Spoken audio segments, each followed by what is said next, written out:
Drone हमले तो निशाना बना ही रहे थे, साथ ही हवाई हमले किए जा रहे थे। इस बार इलेक्ट्रॉनिक डिवाइसेस को निशाना बनाया गया है और हिजबुल्लाह का कमांड और कंट्रोल सिस्टम टारगेट था।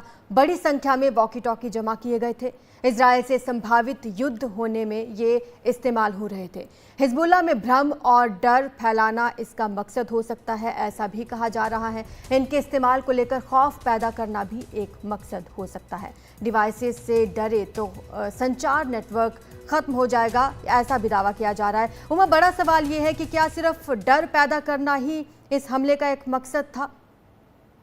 जी देखिए, ये एक बड़ा सवाल है क्योंकि जिस तरीके से गाज़ा में अपने ऑपरेशन को आगे बढ़ाने के बाद अब इजराइल जो है वो लेबनान की तरफ मुड़ रहा है और इस तरह के बयान इजराइल की तरफ से आ रहे हैं कि जो ग्रेविटी है युद्ध का अब उत्तर की तरफ, यानी कि इजराइल के उत्तर की तरफ मूव कर रहा है। और कल रात को ही 10 सेकंड का एक बयान जो है इजराइल के पीएम नेतन्याहू की तरफ से आया, जिसमें वो साफ तौर पर कह रहे हैं कि उत्तरी इलाके से जो लोग बेघर हुए हैं उनको वापसी सुरक्षित घर जो है भेजा जाएगा। तकरीबन 1 लाख के आसपास की आबादी है इजरायली, जो लेबनान की तरफ से हिजबुल्लाह के हमलों की वजह से उत्तरी इजराइल से घर छोड़ने को बाध्य हुए हैं। तो अब जब इजराइल का पूरा फोकस दक्षिणी लेबनान के इलाके हैं, हिजबुल्लाह के ठिकाने हैं, तो ये माना जा रहा है कि इजराइल जो है एक बड़े ग्राउंड ऑपरेशन की तरफ बढ़ रहा है। और उससे पहले उसने हिजबुल्लाह के संचार नेटवर्क को ध्वस्त करने के लिए इस तरह के हमले किए हैं। जो वॉकी टॉकी है उसका युद्ध में काफ़ी इस्तेमाल होता है कोऑर्डिनेशन के लिए, और ऐसे समय में जब वॉकी टॉकी, पेजर, इन तमाम उपकरणों में विस्फोट हुआ है तो हिजबुल्लाह के पास कोऑर्डिनेशन में काफ़ी कमी आएगी। और हो सकता है कि जब वो वॉकी टॉकी इस्तेमाल कर रहा हो तो उसमें विस्फोट हो।